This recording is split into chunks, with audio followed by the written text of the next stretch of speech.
Hey guys, thanks for stopping by Gregsbeerreviews today. Yeah, the old clock says it's 5 o'clock. Beer 30. Let's go see what's in the fridge today.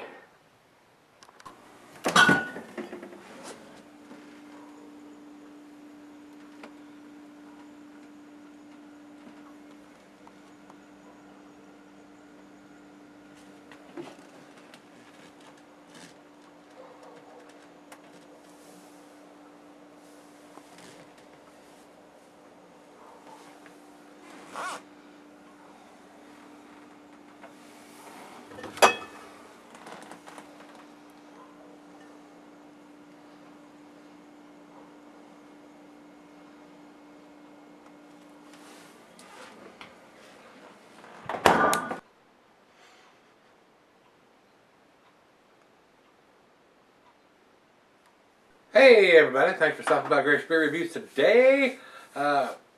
This beer is Stoudts Fat Dog, and it is an Imperial Stout. This comes in at around 9%, I think.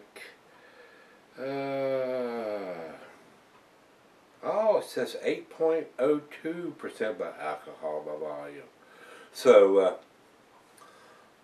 evidently and a lot of breweries do this, they change the recipes up a little bit sometimes, and one year's ABV is a little different from the following year's, or vice versa. They've been doing this beer for quite a while, and it sticks in my mind that I may have reviewed this beer at one time several years ago. Not exactly sure, so if I have, this is a re-review, because like I said, the recipes change, the alcohol changes. This was sent to me by Rico, and one of my wonderful subscribers that have sent me several beer mail packages, and they both have been loaded down. Big boxes. It's like Christmas when he sends me beers. They're chock full of beers. Like 9, 10, 11, 12, 13, 14 plus beers in each box. And he always sends me some excellent beers.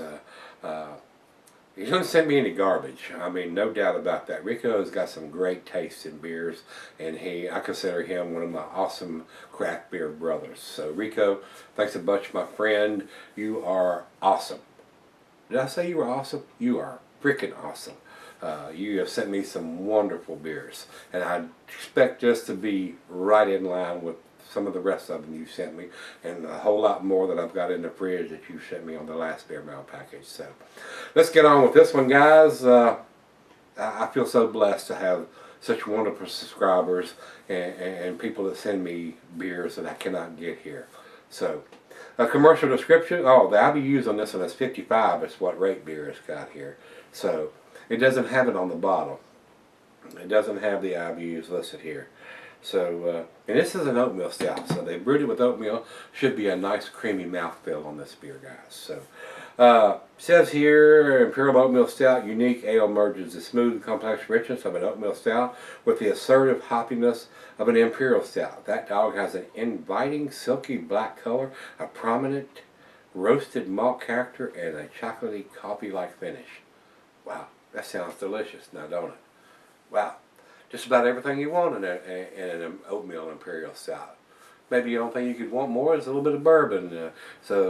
And I think they do make a barrel-aged version of this. I've not had that either, so we'll have to keep an eye out for that, because I do get some of their beers here. So that's all we need to talk about on that. Food pairings for this style of beer: cheeses, buttery brie, Gouda, Havarti, Swiss. It does go well with your chocolate dishes, of course. And the meat is beef, smoked meat, game, and grilled meat. And glassware is pint Becker 9 tumbler snifter, oversized wine glass. I got my favorite snifter. This is the Salvin beer glass. Had a bunch of people ask about this glass. This is a great glass and my favorite glass. Very thick walled, lasts you a lifetime. Not a cheap glass, but it is an excellent glass. Can be sold for long periods under the proper conditions. This beer will. I mean, it's only an 8%er, but it will keep 3, 4, 5, maybe even 10 years if you sell it correct. So all we need to talk about, and I'm thirsty, so let's get the cap off. Not a big hit on this. Let's get it on the glass here. We're going to pour kind of aggressive unless they're starting to produce a massive head, which it is not. right down the center on that pour. About a finger of head over to the light. I am getting none, guys. It is pitch black.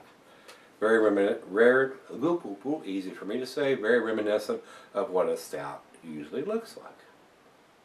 Let's get your nose on it. I want to smell it.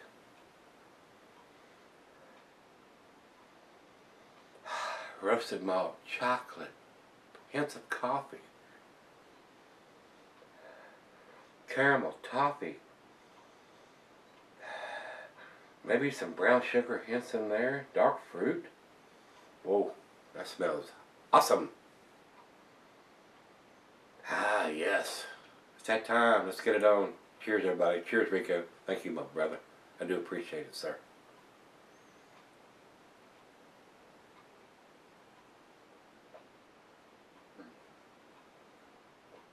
Oh, yeah. Very nice. Very creamy mouthfeel. The oatmeal they've used in this definitely lends to the mouthfeel on the beers. Very, very nice. And I have brewed with oatmeal, and it does give you that creamy mouthfeel on your stouts, and even in the porters too.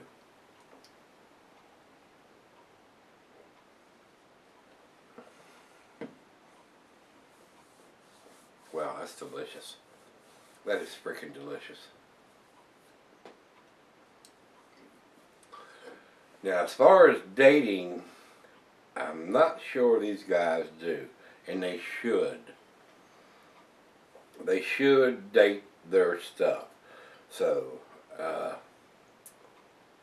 and I do not see anything on this.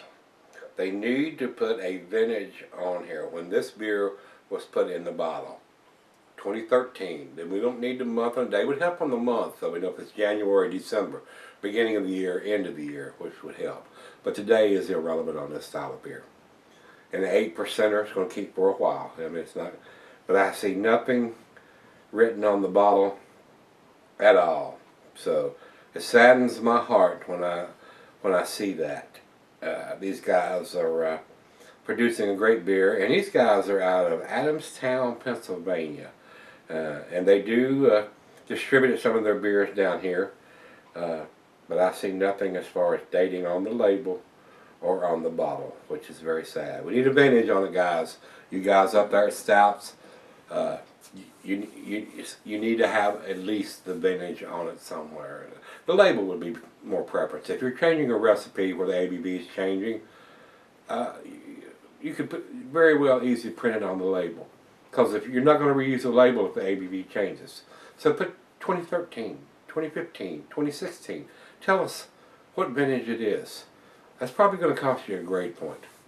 Alright guys, we're going to sip on this right out of the fridge and let her have a sip 2 or 3, whatever she so chooses, and sip on it for about 30 minutes and maybe fire up a stogie to go with it and enjoy this for a while. And I'll come back and give you my final thoughts, final chug, and final grade. Be right back. Alright guys, I'm back. Been sitting on about 35, 40 minutes now. Very nice. For a entry-level Imperial Stout, or oatmeal Stout, at 8.8%. Very nice. Nice creamy mouthfeel. The roasted malt is there. The chocolate, the coffee. Hints of some dark fruit, plums, dates, raisins, figs. A little bit of caramel and toffee in there. Maybe some molasses. Very pleasant. Very nice. And it's not like you're drinking a 10, 11, 12% Imperial Stout. It's not going to knock you down. It's not going to put your face in the dirt. A very nice lower end Imperial Stout. So very pleasant, very nice, very well done. Like I told you guys earlier, the only thing I can fuss about is the lack of dating on this. We need to have a vintage on it anyway, guys. It would help to have the month. But the year is kind of critical. If you want to do a vertical, I mean, is this a 2013, 2014, 2015, 2016? you might want to do a side-by-side, a vertical, and especially if the ABV is changing from year to year. Because like I said, we have different ABVs. Matter of fact, Great Beer has this thing listed as a 9% when it's only an 8%. So evidently it's changing from year to year, and they're not able to reuse those labels if the ABV is changing. So go ahead and print the vintage on it, guys. It's a 2015 edition, 2016 edition. I don't understand why you don't do that. There's nothing written on the bottle anywhere to tell me when this beer was put in the bottle. I don't understand that. Blows my mind how y'all can get away with that. And I know how you can get away with it, because it's not required. A lot of the states that let you distribute it to them don't require you to put a date on them. And it increases your shelf life. This is 8% oatmeal Imperial Stout. This beer's going to keep for a long time, and then that lets you sell the beer. It can sit on the shelf for several years and nobody knows. And it's not going to go bad. They're still going to enjoy the beer that you have, but us as craft beer enthusiasts, not connoisseurs, but enthusiasts, would like to see what vintage the beer is. So put it on your label, guys. That's the easiest way. When you have the labels printed off, just have the vintage printed on there. Because it's not going to hurt the shelf life. It just lets us as beer buyers know what vintage beer we're buying. Simple as that. It's not rocket science, guys. Let's do the final chug on this one. Very impressive beer. I enjoyed this. Very nice. Thank you, Rico. You the man. You awesome. You the man.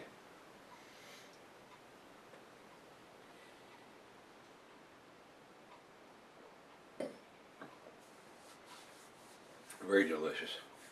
Nice mouthfeel on this. A little bit better than the Alberta Clipper as far as mouthfeel on this, with the oatmeal being used and being a stout. A little bit thicker.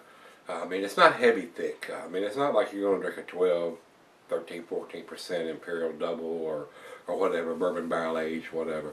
Not going to have that same mouthfeel, but for an entry Imperial at 8%, it's very nice. It's very nice.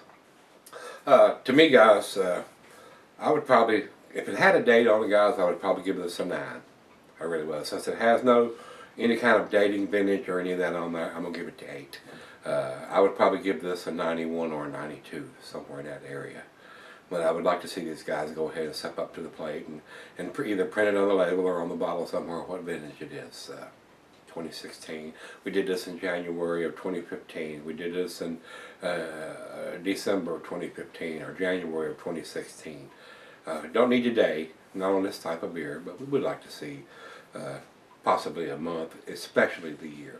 So that's my 2 cents, guys. Over to Beer Advocate, they say 90 in the outstanding range, and over to Great Beer, they say 98 overall, 78 in the style. I thought it fit the style pretty well. So we got a 90 and a 98, and like I said, I think it would be a little more, a little better if they would at least put the vintage on it, guys. So we got the ratings from everybody. Everybody thinks it's an A beer, and I agree. So if you've had this one from Stoudts, this is their Fat Dog Imperial Oatmeal Stout. Let me know what you think. It was very tasty. Thanks, Rico. I appreciate it, buddy. Come on back tomorrow. Let's go see what we can dig out of the fridge. See you then.